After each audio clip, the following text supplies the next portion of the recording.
คนเนี้ยมันไม่ได้ว่างเปล่ามันเต็มไปด้วย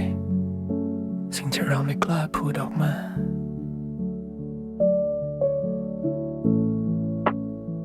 วันนี้ฉันไม่ร้องไห้แล้วแค่ไม่เหลือน้ำตาฉันเริ่มชินกับมัน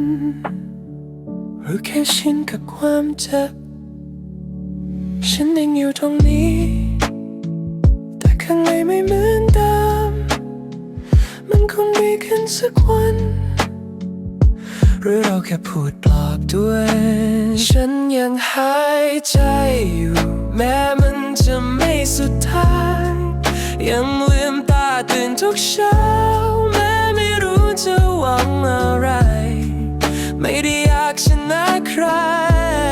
ไม่ได้อยากให้ใครเห็นแค่หวังว่าสักวันหนึ่งเสียงในหัวจะเบาลงไปต่อเถอะพอแล้วก็ได้ยังไหวอยู่เหนื่อยแล้วนะ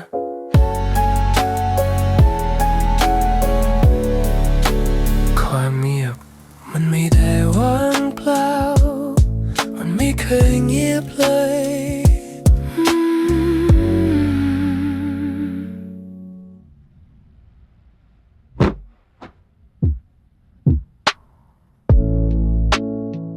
ความเงียบ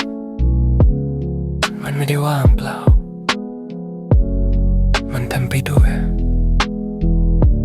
สิ่งที่เราไม่กล้าพูดออกมาความเงียบ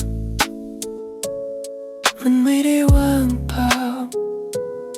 มันเต็มไปด้วย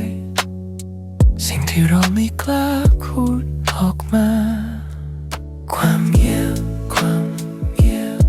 มันไม่ได้ว่างเปล่าความเงียบวันนี้ฉันไม่ร้องไห้แล้ววันนี้ฉันไม่ร้องไห้แล้ววันนี้ฉันไม่ร้องไห้แล้วความเงียบมันไม่ได้ว่างเปล่าฉันไม่ร้องไห้แล้ว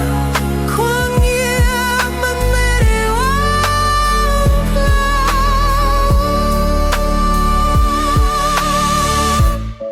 ความเงียบมันไม่ได้ว่างเปล่าความเงียบ